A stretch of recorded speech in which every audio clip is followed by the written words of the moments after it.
No swimming. Shit, there go my plans. So, this is cool.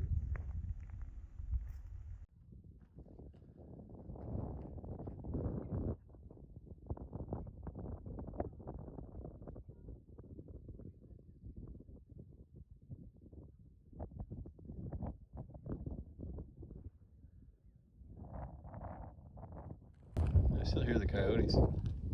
That's a bird.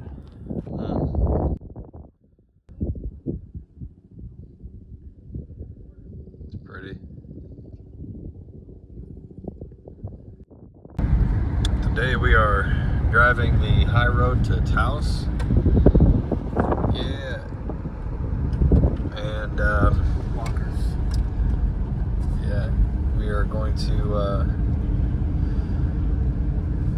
make our way into Colorado through the Sangre de Cristo Mountains and eventually maybe make camp near Sterling or something on the way back to Omaha. But this should be a pretty beautiful drive. We've got a lot of walkers out, so there's a Good Friday pilgrimage to a church that is just on the other side of the lake we camped at, so we've seen hundreds of people just walking. I guess yeah, like 300,000 people do this every year. It's pretty wild. So it is Good Friday today.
I wonder if any of these are full.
Alright, dude, check it out. Digital vehicle entry fee. Solar powered too. Takes credit cards. It's pretty neat. We are north of Sterling, obviously by the sign. Camping here before we head back to Omaha tomorrow. What kind of fish do we have? We have walleye and wiper and smallmouth and largemouth and crappie. That work? Yep.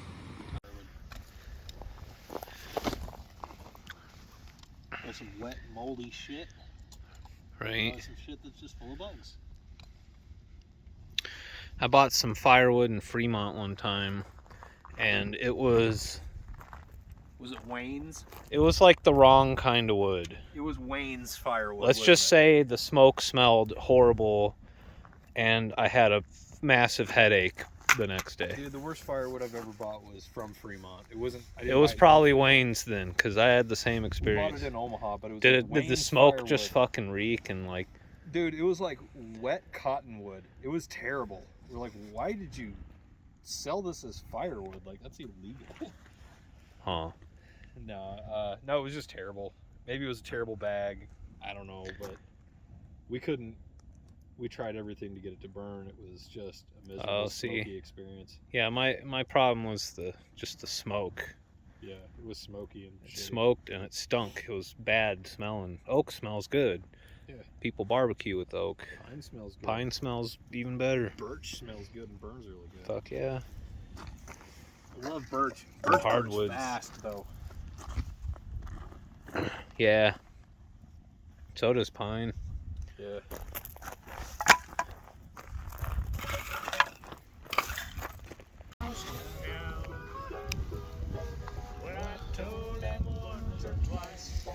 Stop playing cards and shooting dice. He's in the jailhouse now. Oh, we're yodeling now? Oh yeah.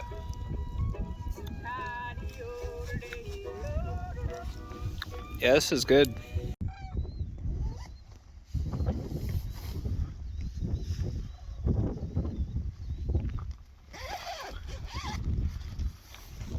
Whoa. That was the noise? Yeah. It's wild. I heard that earlier and didn't know what it was.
Find them? Were they in there? Yeah.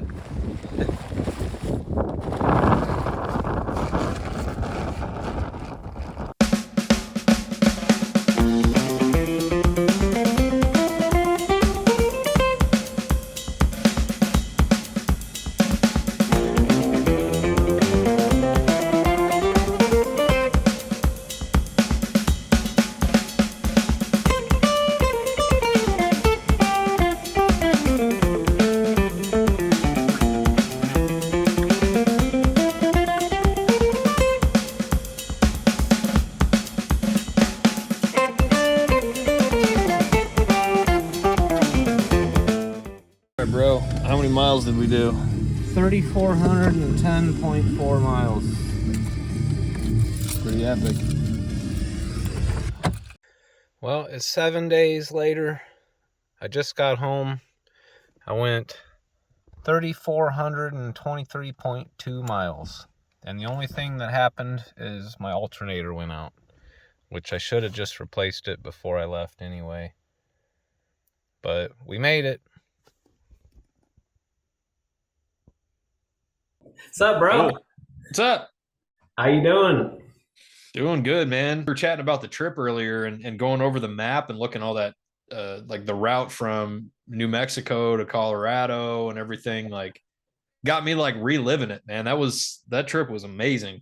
Yeah, it was pretty sweet. I mean, I was on the road for 8 days, I think, actually, and Yeah, really stretched the legs on that Buick for sure. dude, the Buick's a champ, man. I really had fun rolling in that car. Like, it's a good road trip car for sure. Like, it's comfortable. Comfy seats. It's like driving on a couch, and the gas mileage is good. Oh yeah. The only problem with that car is it's 2022 and it's a 96, so it's like you really stick out like a sore thumb when you're on the highway with that thing, especially with all the stickers and the roof rack on it. Yeah. But Yeah, it was a fun trip, man. I'm glad it got extended, and I'm glad we made that like last minute decision in the desert to head south to the Grand Canyon and yeah, Route 66 and all that. That was sweet.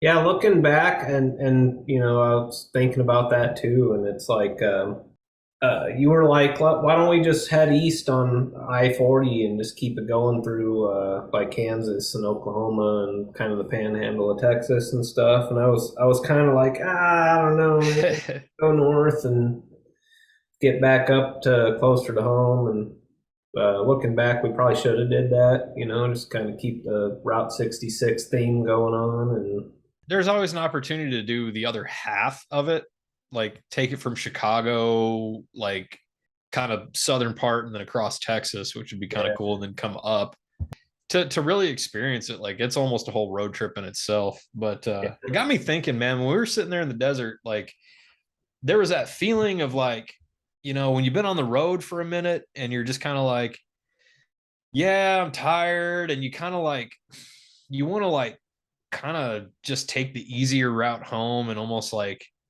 kind of end it. And like there was that feeling of like apprehension where I'm like, I don't know, we should extend this thing. Like, we're already going to be like over on time, like later than we were planning on being out.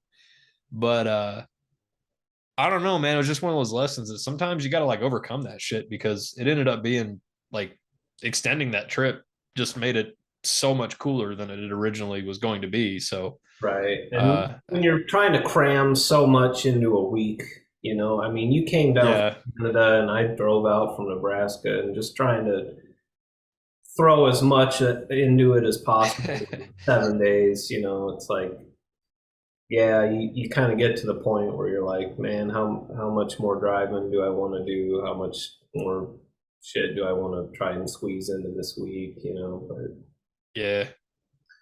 yeah, I mean, it was this awesome trip, and I really want to go back to Utah.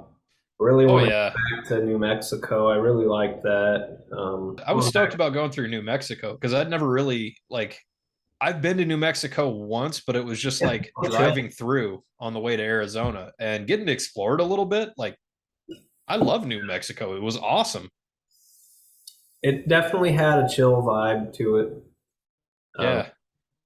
I did when I was, reviewing the footage.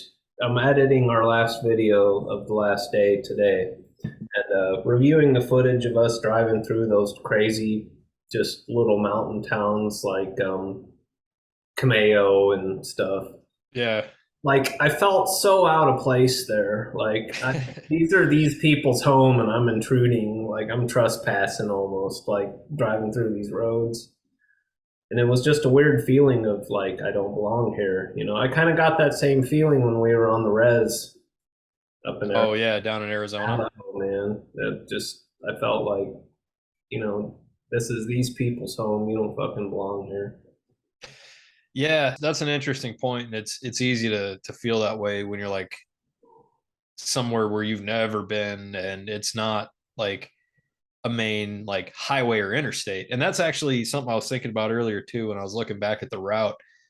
I think my two favorite parts of the trip, and it's hard to say that because that trip was like there was so much cool stuff we did on that trip. Like it's really hard to say that something was my favorite. And I don't even know if this is my favorite, but I think one thing that stands out for me was two parts of the route. And one was when um we turned onto, and I don't remember the road now, the state highway in Utah that took us down to Comb Wash and then out to like Natural Bridges, and then that route south on the Moki Dugway and the Valley of the Gods. All that stuff was just awesome and out of the way. Like you got to get off the interstates, you got to get off the main travel routes, and you got to hit the little back roads and state highways and stuff because that's where there's all that cool stuff that just is waiting, all the scenic stuff. And then that high road to Taos. I had no idea where we were or what was going on. Yeah. We were just lost, dude. Like, yeah, which way do I go now? Like, yeah, maps, and it's like, fuck, where are we? Yeah, man. Like just the whole trip into that lake with the walkers heading to the Santuario. Like I was just like, holy crap! Like got that guy on camera too, carrying the wooden cross, and I reviewing the footage that we were pretty much to Colorado at that point. And like you said, when you film that guy, you're like, dude, that guy is like, he's got like one day to get his ass like 100 miles. Like, dude, you are dedicated. Holy crap. Yeah, man. The dedication to walk in the heat, that pilgrimage was crazy. And then where we ended up, like, it was real. Like we didn't even know about the high road to Taos. We had no idea we were gonna go to Taos. We literally got a campground like fucking like a mile from the town they were all walking to. Like we're on the other side of a lake, a small little lake. That was probably a 50-acre lake, and we were on the south end of it, and that's where they were all going. Like, what are the odds? Yeah, seriously. It was like Easter weekend too. Yeah, they were doing the Good Friday pilgrimage. It was just crazy because it's like, man, you sit down and you look at a map and you're just kind of like, all right, this interstate connects here, this interstate connects here. Yeah. But that route to Taos, like going through those little towns, like I remember the one town where there was like the really old school Pueblo church, and then there was like the aqueduct that was made out of wood. Mm-hmm. It was just like, wow, like seeing that stuff was awesome. And we would have never seen it if we hadn't kind of gotten lost and decided to take this weird little state highway. It's a kind of a good sign. I-25 the whole time, it would have been just a boring and rest stop after whatever bunch. Sometimes you strike out, like, Highway 10. Like taking I-25 would have been better than taking Highway 10 through Colorado, because that ended up being Pueblo and Colorado Springs and all that. We would have probably just ended up chilling in Colorado Springs, not going all the way to Sterling, because we probably would have a lot cooler stuff to do there. But that's fine.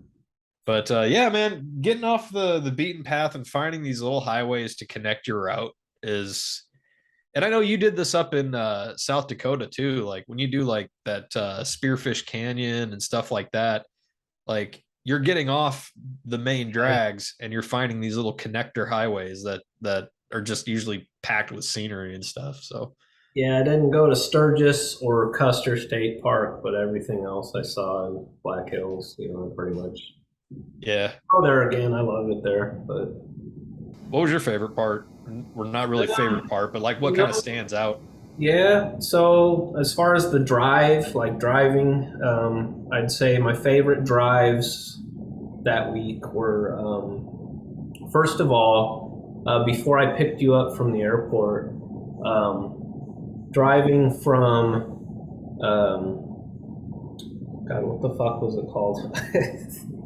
I'm having a brain fart here. It's been a few months now. Actually, like 4 months since we did this trip. So, Flaming Gorge. Dutch John, this little fisherman town there, or whatever. Driving from there, the route that I took, which kind of dumped me out all the way back north in Wyoming off I-80 again. but it went through like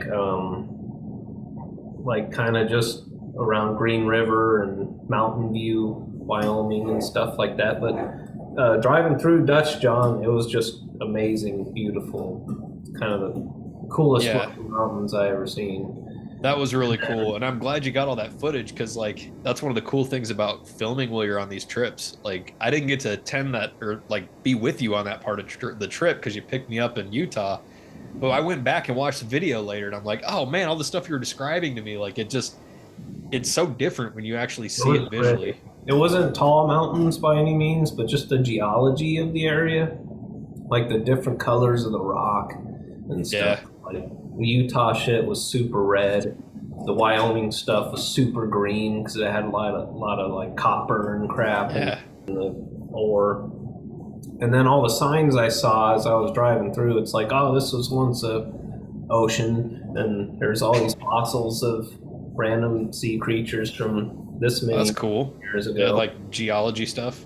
Yeah, just random signs and a lot of turnoffs and roadside viewpoints and stuff. It was real cool. And then the drive from the Calm Wash all the way to through Monument Valley was just some of the coolest shit I've ever seen. Yeah, and, same here. And I've been to Utah and I've never seen it like that. Like, that was epic. And that reminded me just one of my favorite like moments on the trip when we came through that big cut in the rock and it opened up to that, like, the actual wash. It was just like, that was epic, man. Just coming through that cut and seeing all of that opening up in front of you, like, it was incredible, man. It was incredible.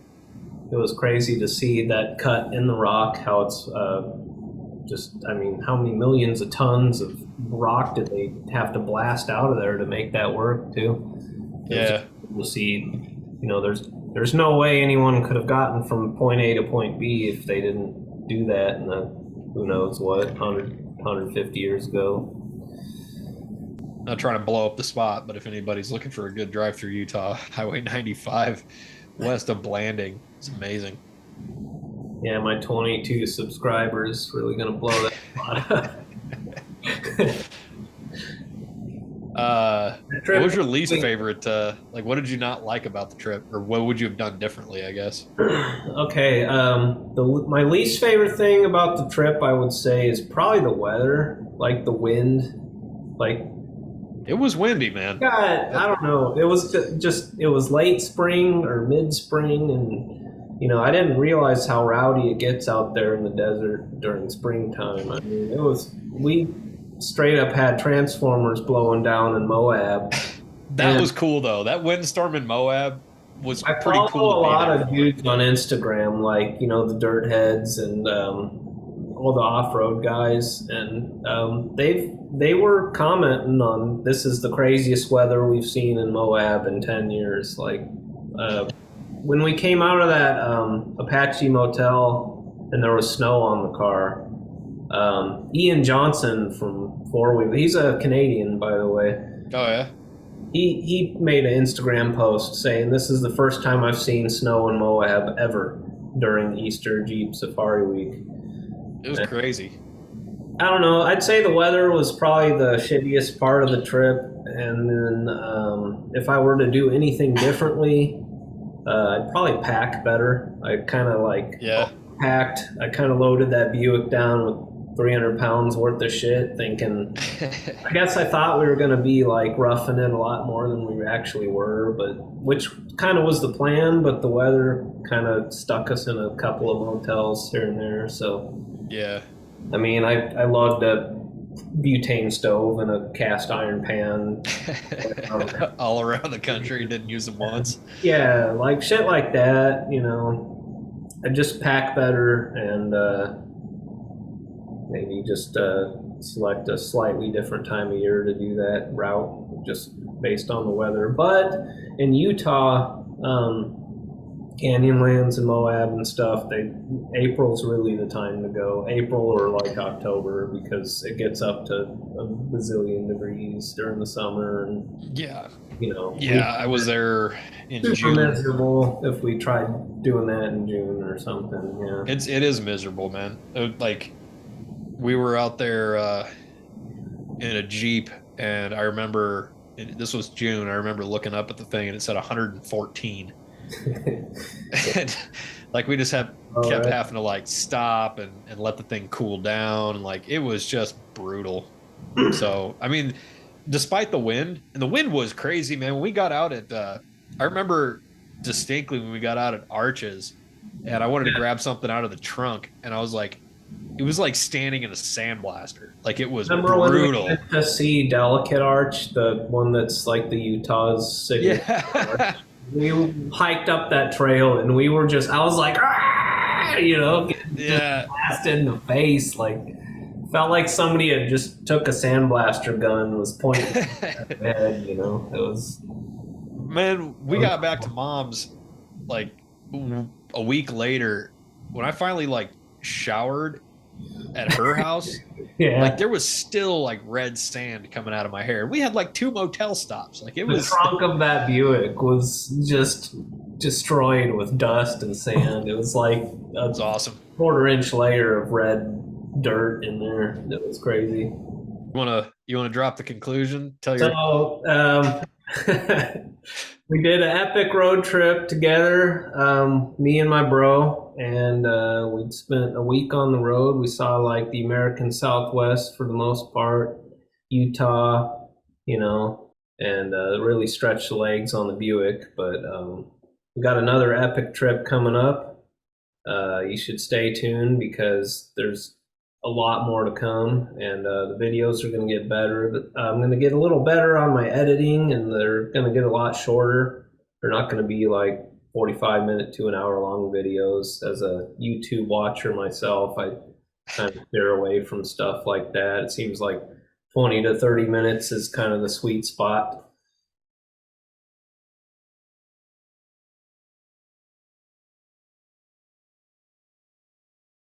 See the difference between the two parks? Like I think, hey kitty.